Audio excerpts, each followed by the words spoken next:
Kitap Felsefe'ye hoş geldiniz. Eğer bu tarz derinlemesine analizleri seviyorsanız, başlamadan önce kanala abone olmayı unutmayın derim. Hazırsanız şimdi sizi felsefe dünyasını temelinden sarsan büyük bir entelektüel savaşın tam ortasına 20. yüzyıla götürüyorum.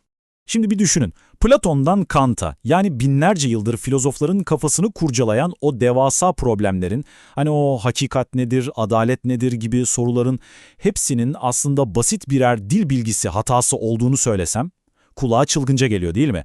Ama işte tam da bu fikir bir zamanlar akademik felsefeyi resmen ele geçirmişti. Evet, 20. yüzyılın ortalarında felsefe sahnesine yepyeni ve çok iddialı bir akım çıktı. Ve dediler ki, biz felsefenin gerçekte ne olduğunu nihayet çözdük. Bu akımın adı dil felsefesi ya da daha çok bilinen adıyla Oxford felsefesiydi. Felsefenin devlerinden Ludwig Wittgenstein'ın çalışmalarından ilham alıyorlardı ve temel argümanları şuydu: büyük, soyut teorileri bir kenara bırakın. Felsefenin asıl meselesi kelimelerle gündelik hayatta ne yaptığımızı anlamaktır. Bakın, bu akımın ne kadar güçlü olduğunu anlamak için dönemin bir başka devi Bertrand Russell'ın bu sözlerine kulak vermek yeterli. Russell bile bu yeni modanın ne kadar etkili olduğunu ve buna karşı sağlam bir duruş sergilemek gerektiğini fark etmişti. Peki neydi bu dil felsefesini bu kadar çekici kılan vaadi neydi? İşte bütün meselenin özü burada yatıyor. Onlara göre o büyük felsefi tartışmalar, yani bilgi, hakikat, gerçeklik üzerine yapılan o asırlık kavgalar aslında gerçek problemler değildi. Bunlar kelimeleri yanlış kullanmaktan kaynaklanan bir tür dil hastalığının semptomlarıydı sadece. Yani amaçları adeta terapötikti, bir tür tedaviydi. Filozofları kendi kendilerine sordukları o dipsiz, cevapsız sorulardan kurtarmak istiyorlardı. Nasıl mı? Onları gündelik dilin ve sağduyunun güvenli limanına geri döndürerek. Ve eğer bu başarılırsa felsefe dükkanı nihayet kepenklerini indirebilirdi. Ama işte bu noktada biri çıktı ve "durun bakalım" dedi. Ernest Gellner isimli bu filozof, bu durumu bir tedavi olarak değil, felsefenin en temel görevinden bir kaçış olarak görüyordu. Ve sahneye Ernest Gellner işte bu kitabıyla çıktı. Kelimeler ve Şeyler. Bu sadece bir eleştiri kitabı değildi. Bakın alt başlığa. Açıkça bir inceleme ve bir saldırı diyor. Gellner resmen bu akıma savaş ilan etmişti.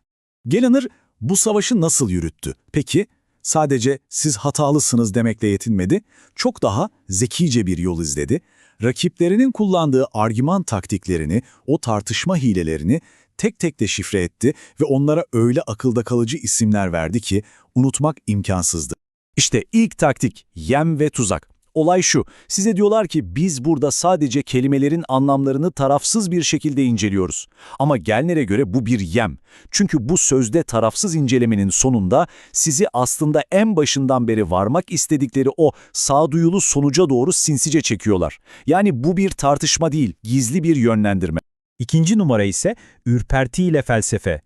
Burada size mantıklı, adım adım ilerleyen bir argüman sunmuyorlar.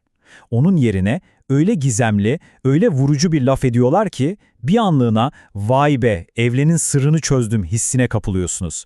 Ama aslında ortada bir kanıt falan yok. Sadece anlık bir aydınlanma hissi, bir ürperti var. Ve bir de bu var, Hint ip numarası. Bilirsiniz hani sihirbaz ipi havaya atar ve ip orada öylece kalır. İşte bu felsefeciler de argümanlarını böyle hiçbir temele dayandırmadan havada yükseltiyorlar. Eğer siz çıkıp da iyi de bu argümanın temeli ne, bu ip neye bağlı diye soracak olursanız size sanki tutarlı bir temel aradığın için felsefeden hiç anlamıyorsun der gibi bakıyorlar. Son olarak belki de en can sıkıcı taktik, bunu kim söyledi ki? Onların temel bir fikrini eleştirdiğinizde hemen şaşırmış gibi yapıp "ama kimse tam olarak böyle bir şey iddia etmedi ki, sen yanlış anlamışsın" diyorlar. Hedefi sürekli hareket ettirerek eleştirini boşa çıkarıyorlar. Gellner'in gösterdiği gibi bu akımın savunucuları çok katı bir iddiadan "felsefe sadece budur", neredeyse anlamsız, herkesin kabul edebileceği bir iddiaya kelimeleri nasıl kullandığımı bilmek hoşuma gidiyor kadar bu yelpazede rahatça gidip gelebiliyorlardı. Bu da felsefelerini çürütmeyi neredeyse imkansız hale getiriyordu. Peki, Gellner'e göre tüm bu hilelerin, bu yöntemlerin arkasında yatan nihai amaç neydi? Bu proje felsefeyi nereye götürüyordu? Gellner'e göre cevap şok ediciydi.